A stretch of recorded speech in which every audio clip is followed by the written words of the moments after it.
Hello guys, welcome back to my channel, Amaya TV. Dito nga pala ako nagpa-park ng bisikleta guys sa ilalim ng train station. Medyo kakaunti lang ngayon ang nagpa-park ng bisikleta dahil araw ngayon ng Huwebes.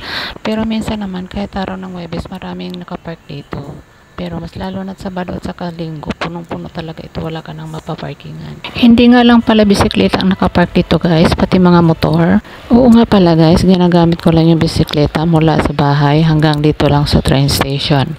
Tapos sumasakay na ako ng train papunta sa Taichung para sumamba. Malaking tipid na rin pala sa akin itong pagbibisikleta dahil hindi ko na kailangan kumuha ng taxi. Sobrang mahal naman kasi pag nagta-taxi ka. Minsan palulukuin ka ng driver ng taxi. Napakamahal ng singil. Pero hindi naman lahat ng driver naniningil lang mahal. Pero kadalasan talagang ganun ang mga driver ng mga taxi dito.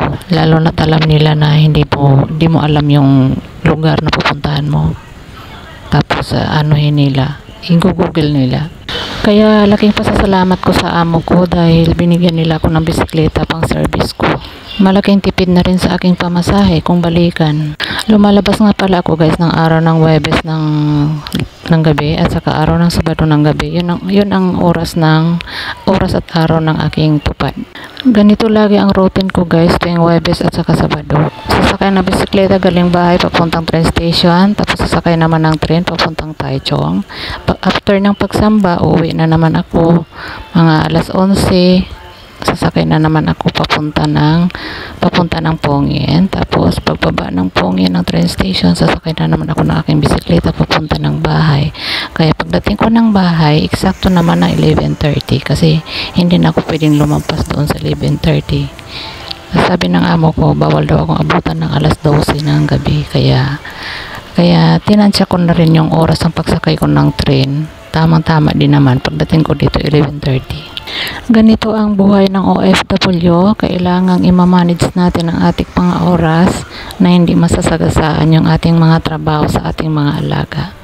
Kaya mas pinili kong lumabas ng araw ng Huwebes ng gabi at saka Sabado ng gabi dahil naasikaso ko na lahat ng aking trabaho at iiwanan ko yung alaga ko na tapos na lahat.